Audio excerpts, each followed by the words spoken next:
but you really have to, look at cost is something that you just pay for. To me, it's like I buy a new pair of jeans that costs me money because they're not really gonna. They might bring me joy if I think I look really good, but like they're not gonna bring me value, right? So, Tiffany, how are you? Hey, Courtney. You got some rain on your roof there. We've had rain since last night. Baseball's been canceled today. Oh, hey, you guys, see, that was the universe looking out. They're like, we're gonna give you one more day. One Yeah, more day of you time. I was just telling them what we were talking about, like putting ourselves first, and not just you, but like everybody, of how hard that is to not just be mom. So absolutely. yeah, So awesome, it all awesome. works Well, out my anxiety for no reason. yeah, no, it's hard though. Like, and I think that's something that like we should all give more credit to. Like, we spend a ton of time at soccer fields. I mean, there for a while I was coaching both my girls' soccer teams. It's exhausting. Like, I would come home and I was like, coaching 5-year-olds is hard, but just being gone every night is Right. exhausting, right? So yeah, yeah. And obviously you're a nurse and you're always doing all those things. So Right. always giving. Yeah. Okay, well, let's jump into this. So you obviously are in our current program. You guys, again, total transparency, Tiffany is doing the one-to-one with me. But tell us, how did you find Diet Busters? How did you find us? And what made you kind of go, that looks different, I think I should do this? Well, I found you on the Orange Theory page back when y'all were not really advertising, put all the information out, and I got on Yep. the three. Honestly, for me, I have tried everything out there. I have paid thousands of dollars for meals, bars, still going to the gym and just not seeing the results. And finally, I decided it's a lifestyle that I've got to learn to live with. I've got to learn to eat the food that God has put on this universe for me to eat. I mean, like, this is nonsense. I'm paying all this money and still going to the grocery store buying food for my kids.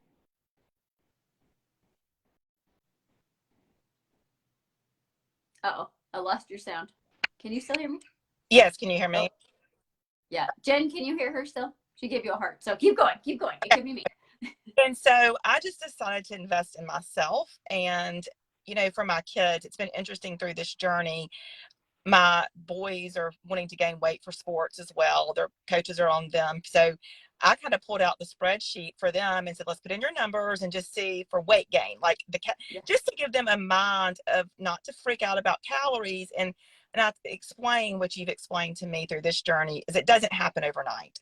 You only can change a little bit of a time at a time.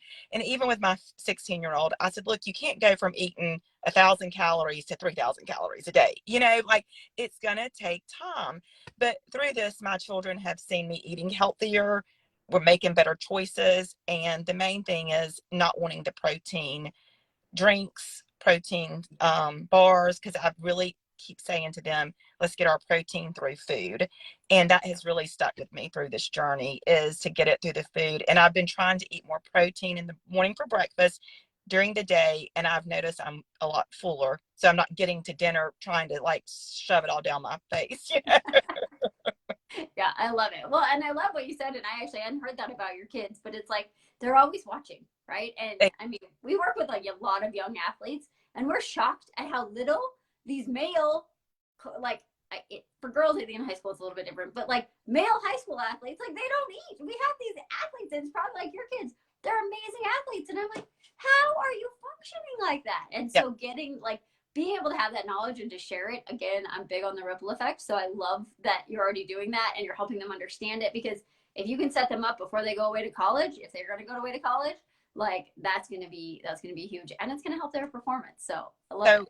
Interesting. I've got two gaining weight while I'm trying to lose weight. We can still eat the same food. We don't have to change any diet, so that's amazing. And one thing that's might not be other people's journey, but my journey is through this, I like to drink. I like to have alcohol. And I've talked with you, Courtney, you've helped me. Brandon's helped me with this. But I have not had any alcohol to drink since we've started this program. And it's, I did share with Courtney, I did have a Dr. Pepper last week, just a sip. And I just wanted to sip, but I threw it away immediately. But I felt like cried the next day. I felt like I couldn't lift as well. And I've been enjoying lifting heavier at the gym. However, for the people that do struggle with drinking, I mean, I'm not an alcoholic. I just like to have a drink working in COVID, but it has really, I have not craved it. I have gotten all that out of my body, and it's amazing how my body does not desire that anymore. Yeah. Yeah. And it's amazing when I think you and I have talked about this of like often we don't know how bad we feel until we feel good. And then we start feeling good and we're like, why was I doing that? Right. But for so many of us, you have to kind of go through that, getting it out and getting it out of your system. And then you're like, I don't even want that stuff. Like full transparency. I drank on Saturday and I woke up yesterday and I was like, why did I do that? I feel terrible. I'm not doing that, but yeah, and you guys, Tiffany had a Dr. Pepper last week and she's like, I know I gave in. And I'm like, but this is what we teach. And this is why I want to share this because everybody else needs to hear this is it was an intentional thing. She didn't just go, oh, I gotta have it. She was like, I'm craving this. I'm gonna have a little bit. She sat with it and she's like, this is terrible. I'm done and threw it away. Right. Like that's huge because then you're not like then it's a choice. And that's a lot of what we do with food freedom is like it's a choice. It's not like they told me I couldn't have it. I told myself I couldn't have it, right? It's like, oh, I don't want to put that stuff in my body anymore, which is beautiful because now you won't mentally crave it either. Because Right. I think a lot of times we crave things mentally, even when physically we don't. Yeah, and I think the beauty of this program too is you don't have to cut food out. You can Yeah. still eat. You don't have to cut out your dairy unless you have other issues why you need to, or cut out whatever food. I mean, we still eat everything that we have been taught to eat. We just have learned to eat more in quantity, quality, and increase my calories because I thought never eat this much food, but I'm getting Right? And isn't that crazy? Like everything's, oh, I gotta lose weight, I gotta cut food, and all of you guys are like, I don't think I can eat this much. But do you find yourself, are you more hungry now that you've been consistent and able to get in more quality and more quantity? Yes, it comes in kind of spurts though. 2 weeks ago I was really hungry. Last week, not as much. But I've listened to some of what Brandon's saying too, is eat more protein at breakfast. And I think that helps too in drinking my water.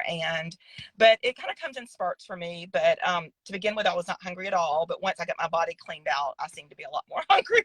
Yeah, that's good. That's good. So obviously we tried to talk about non-scale victories, and I know you've had a ton. So like, what are some things outside of like weight loss? Like, where are you seeing the gains? Like, how do you feel in the gym? How's your sleep? How's your stress? Can you talk to us about those pieces? Sure. I really have noticed a lot with my children, my teenage boys. You and I touched on this last week. um, I told them the other day we were having a conversation about something. I'm like, let me think about this. Let me meditate on this, and and not meditate like people think meditating's all crazy stuff. It's really not. It's the best thing to do for our bodies. And my 16-year-old died laughing. He's like, Mom, that's the funniest thing you've said. And I'm like, okay, well, this is great because this is another time to tell you about, how to make your life better. But I feel like I've been a lot more patient with people in my life. I have a lot of negativity I grew up with in my life and my family, putting me down, and I've really overcome a lot of that. I'm seeing, just listen to the little bit from yesterday about our identity and finding my identity through this. And at 45, I'm saying it's never too late. Find Yeah. out who created to be. And we do have things in life that create us to be these people, but I know I'm so much better than what I am, and I have a lot more to offer this world than just being negative all the time and I can be everybody's biggest cheerleader, but not my own. Right, right. You're getting better at that though. And I Yeah. think that's such a huge thing, right? Of like learning to give yourself grace and finding more patience, right? Like I feel like every parent would like more patience. And that was a big thing for me too when I started meditating and becoming mindful and just becoming present. And I think I've watched you go through that and it's just been really cool to see. Like our very first conversation, you were very stressed, you had a lot of external things on you. Right. And I've just seen you be like, I'm good. Like I'm good here and all this stuff can happen around me and like it doesn't like hit you. And that, I mean, to me, like again, weight loss can be great and physical health is awesome, but like when you can create that mental stability, and I've seen you do it in 7 weeks, right? Like Right. that's the other thing, you guys listening, like this isn't 7 months, this is 7 weeks. Like if your life could dramatically change in 7 weeks, like Tiffany's has, it's like, why would you not do that? So And, what do you feel like your and let me like biggest, I know we're go ahead. short, but let me say this. But at the gym, I've been lifting heavier, Yep. and that is huge for me because everybody's like, "You're afraid you're going to bulk up." We're really not. Like I have been so proud of what I've been doing, and changing my habits at the gym too. So I've always started on the treadmill for 6 years. When this program started, I started on the rower. So I've been changing that up, and it's given me confidence to start on the weight floor where I was not before. So. Yeah, I love it. I love it. And the stronger you get, the more confident you get. I mean, Yes. it's cool. Like it's such a cool dynamic. They build on each other. Right. So what do you feel like if you had to pick one aha? I know you've had a ton, but if you had to pick one aha, what do you feel like your biggest aha has been so far? I really think learning to believe in myself again and to believe that I can do anything I want to. And I never thought about me putting myself down when I look in the mirror and never being happy with the way I look. Especially my midsection, us ladies gain there after having children. But I learned through this how the the negative talk, excuse me, breaks down who we are. It breaks down what we think about ourselves. And I've never thought about that. I tell that to my children, but I never really thought about it to myself. And that's huge for me. And just today, just some things, thinking and listening to things, I'm like, I am good. I'm better than this. I am stronger than this. And that has been a tremendous help for me. Yeah, I love it. I love it. So last question is a lot of people, they're like, oh, the investment is maybe more than they think they want to spend or they think they can handle. So how would you compare the investment that you made to the value that you've received? The best investment ever, I can say. I've spent, like I said earlier, thousands of dollars on other programs and have never gotten the consistency, the support that I have with this group. Um, Really the love too. Everybody is so kind. I mean, nobody judges me. If I put something out on the board, they're not going to judge me for what I put. It's always 100, percent support from people. But it's also, I think you can spend money going to Starbucks. You can spend money doing whatever, but think of how much money you're spending on a month going to these different places, what you're spending your money on, fast food, whatever. And the money that we have to pay for this program is 100% worth it. I wish I could have found it years ago. That's amazing. Well, thank you. We existed, but this didn't exist this years ago. So you're lucky because you found the first rendition of it. So, Not years ago. yeah, right, exactly.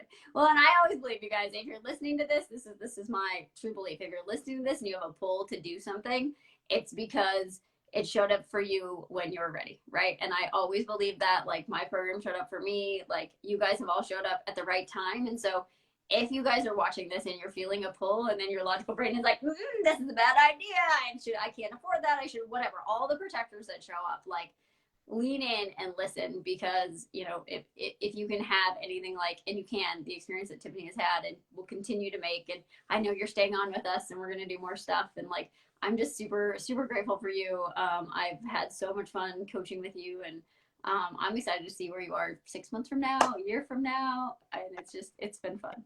So any last words you'd like to share? Well, the only other thing funny at the gym today, my friend's like, I have not lost any weight. And I said, quit weighing yourself. That is such a huge thing for us women. And I said, what does it make you feel when you get on the scale? Like, what is that showing you? Does that make you feel like a bad person or what? But I said, the scale does not define you. And I think as ladies, we've got to get away from that scale and throw it away, as Courtney tells you. I love it. And Julie said the same thing. So everybody's like, throw away your scale, throw away your scale. So you guys, even if you don't join us, throw away your scale because it will make you happier. So absolutely. Awesome. Well, thank you for joining us, you guys. Thanks for listening. I asked Julie the same thing yesterday, but if anyone had questions and they wanted to reach out to you, would you be willing to chat with them? Absolutely. Perfect. Amazing. All right, guys. Tiffany, thank you. Everybody else, have an amazing Monday, and we'll be back in here tomorrow. Thanks, guys. Bye. Bye.